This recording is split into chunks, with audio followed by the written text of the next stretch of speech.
métal sur du ciment armé.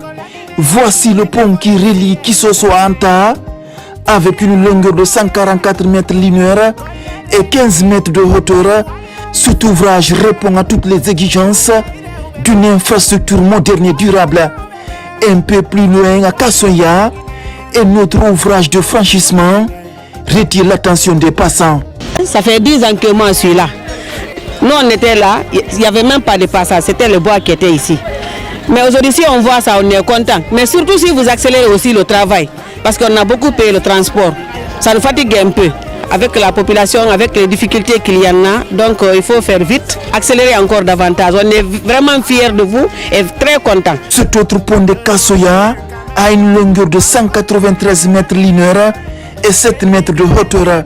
À ce jour, les charpentes métalliques sont presque terminées et la pose des pédales est en cours de réalisation. Un ouf de soulagement par rapport au passé. L'affaire du pont là, c'était un rêve pour la population de Kasoya. Mais au jour d'aujourd'hui, c'est devenu une réalité. Nous voulons des actions concrètes.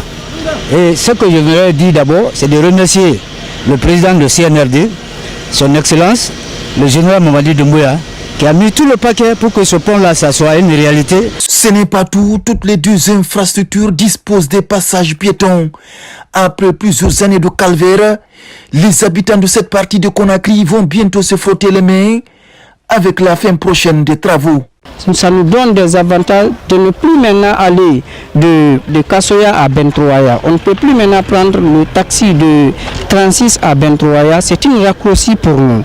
Donc vraiment c'est un bonheur pour Kasoya. Les travaux de construction du pont reliant le quartier Anta à celui de Kisoso et le pont de Kasoya sont estimés à plus de 80% d'exécution. Sur les deux chantiers, aucun technicien n'a voulu se prêter à nos questions.